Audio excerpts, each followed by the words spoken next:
they were going after Hillary. They want to know why she said super predators. She wouldn't address it. She was just ignoring it, and just all that other flip-flopping where she was against gay marriage, not for gay marriage. It was just, for Monsanto, and now she's against it. Now she's against it. No, not Monsanto. It was the TPP. I don't know what she said about Monsanto. I believe she has been in support of Monsanto. Well, actually, a lot of people have been saying that, Dean, that Hillary will say anything to win. Well, yeah. Kind of like Trump. Kind of like Trump. I don't lie. I don't remember lying. I'm like, what was that thing about the videotape? What was that thing about so much other stuff? I'm like, come on, don't tell me you don't lie. And the line has gotten unbelievable. I mean, I'll just give you an example of Trump told that whole story about the 49 Muslims shot in the Philippines, and he said the Philippines had a terrorist problem with General Blackjack Pershing, and he solved it by shooting 49 Muslims with pig's blood. Well, that story has been unequivocally found to be completely false. And if you actually look up the history of what he's talking about, first of all, at that time, Blackjack Pershing was a quartermaster. A quartermaster orders supplies. He didn't order the shooting of any Filipino.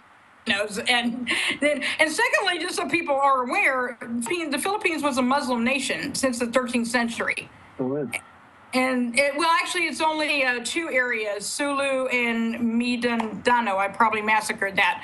But it became Catholic when the Spaniards arrived in the 1500s.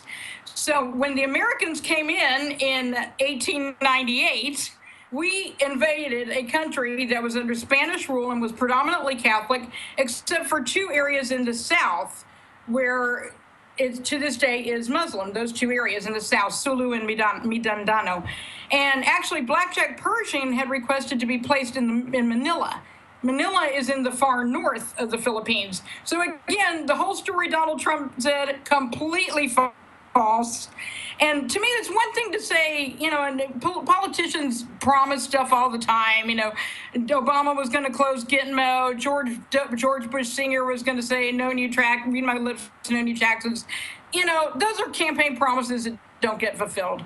But to make up facts that never happened in history, and and to make up statistics that just aren't true. I can guarantee you that George Washington did not chop down a cherry tree at 3 years old. I can't see a 3-year-old picking up an axe and doing that. Okay, I mean that's true. Stories get perpetuated, and sometimes you hear it, you believe it. That's part of the thing is when people believe it, it's very difficult to reverse that. For instance, like with all the stuff said about Mexicans coming across the border. Mexico's had a negative immigration with the U.S. for the last several years.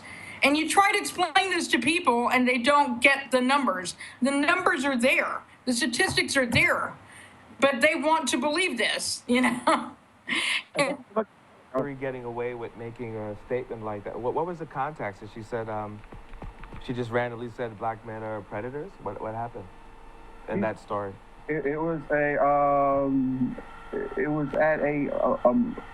was talking to she was talking to the press, I think it was. There was a lot of people. And it was the concern of urban city and saying that we had to handle this super predator problem. Oh, I remember now. She said they had no conscience. She said this about young blacks. And I know she was talking about the gangs because I was in that predicament. I was a special ed teacher with emotionally disturbed kids who were gang members, and a lot of them were predatory. But when you're in politics and you say stuff like that, it's going to come back and haunt you. And it is with her right now. She called them super predators and saying that they need to be in jail and this other stuff. And there were a young black woman said, I'm from the urban city. Should I be in jail? And Hillary was ignoring it. And some guy was shouting, "Don't be rude. You're interrupting." They were, trying to shame her to keep quiet. And the girl wasn't being quiet. You said this. We have it on tape. Explain yourself. Right. Back it up. And again, a good question then, why, again, is the black community supporting Hillary over Bernie? I don't get it. I don't get it. Well, I think a lot of people don't know. They're going after her. It sounds like they're going after her. And remember, and as far as lying, I mean, Hillary also said that she was in Bosnia being shot at. That was was it Brian Williams syndrome? So, you know, there's a lot, and for her to say now that, you know, she doesn't lie, tries not to, you know, I mean, she's a disbarred attorney.